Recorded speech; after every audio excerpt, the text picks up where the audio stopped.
প্রথমবারেই ফুলঝুরি পিঠা এত সুন্দর মচমচে বানাতে পারবো ভাবতে পারিনি। ঘরে থাকা সামান্য কিছু উপকরণ দিয়েই পিঠাটি বানিয়ে নেওয়া যায়। প্রথমে একটা বাটিতে 1 কাপ ময়দা, হাফ কাপ চালের গুঁড়া, হাফ কাপ চিনি আর হাফ কাপ গুঁড়া দুধ, লবণ ও কালো জিরা দিয়ে ভালো করে মিশিয়ে নিতে হবে। এরপর একটা ডিম আর অল্প অল্প জল দিয়ে এরকম একটা পাতলা ব্যাটার তৈরি করে নিতে হবে। আমি এখানে উষ্ণ গরম জল নিয়েছি। মিশিয়ে নেওয়ার মাঝখানে একটু বেকিং সোডা দিয়ে দিলাম। ভালো করে মিশিয়ে একটা পাতলা ব্যাটার বানিয়ে নিয়েছি। এবার 15 মিনিটের জন্য রেস্টে রেখে দিতে হবে। এরপরে এরকম একটি যে কোনো ছাঁচ 5 মিনিট আগে মিডিয়াম আঁচে গরম তেলের মধ্যে ডুবিয়ে রাখতে হবে। তারপরে গরম ছাঁচটা তেল থেকে তুলে ব্যাটারের মধ্যে অর্ধেকের বেশি অংশ ডুবিয়ে আবারও তেলের মধ্যে দিয়ে দিতে হবে। ঠিক এইভাবে একই পদ্ধতিতে সমস্ত পিঠাগুলো ভেজে নিতে হবে। আর প্রতিবারে ছাঁচটা এইভাবে গরম তেলের মধ্যে ডুবিয়ে রাখতে হবে। দেখুন সব পিঠাগুলো খুব সুন্দর মচমচে করে ভেজে নিয়েছি।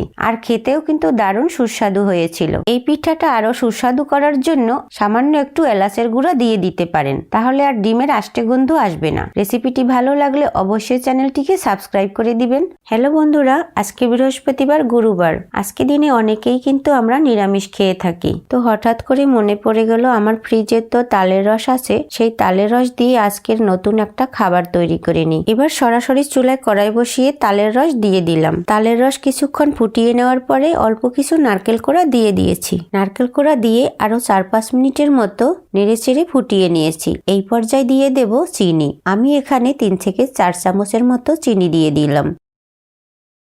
2 থেকে 3 চামচের মতো ডিপ্লোমা গুঁড়া দুধ দিয়ে দিচ্ছি। এবার আরো কিছুক্ষণ নেড়েচেড়ে ক্ষীরের মতো করে নেব।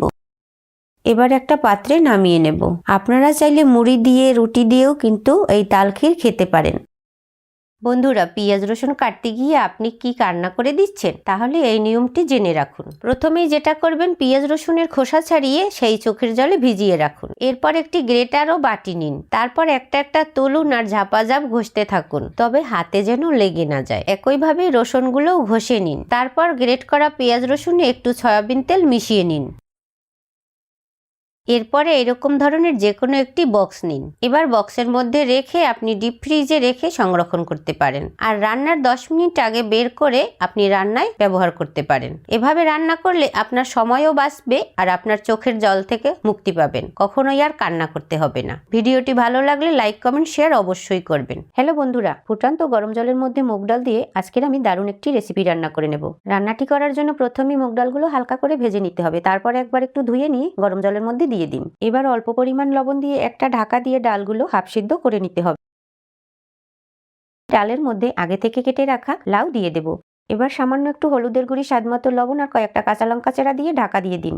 ফুটে ওঠা পর্যন্ত ঢাকা দিলেই হবে, খুব বেশি ঢাকা দেওয়ার দরকার নেই। লাউ তরকারিতে খুব বেশি ঢাকা দিলে লাউ কিন্তু টক হয়ে যাবে আর খেতে ভালো লাগবে না। মোটামুটি 5-7 মিনিটের মধ্যেই কিন্তু লাউ সেদ্ধ হয়ে গেছে। এবার নামিয়ে ফোড়ন দিয়ে দেব। তেল গরম হয়ে গেছে। এবার ফোড়নে দিয়ে দিচ্ছি গোটা জিরা, একটা শুকনো মরিচ, অল্প কিছু সরিষা দিয়ে দিলাম। এবার একটু ভাজা ভাজা হয়ে গেলে সবকিছু একটু ভেঙে চুরে লাউ তরকারিটা আবারও এর মধ্যে ঢেলে দিলাম। এরপরে দিয়ে দিচ্ছি ভেজে রাখা জিরা ধনিয়ার গুঁড়ি। স্বাদের জন্য একটু চিনি দিয়ে দিলাম আর অল্প কিছু ধনেপাতা কুচি দিয়ে ভালো করে মিশিয়ে আরো কিছুক্ষণ ফুটিয়ে নামিয়ে নিতে হবে। ভালো লাগলে অবশ্যই লাইক, কমেন্ট, শেয়ার করে দিবেন।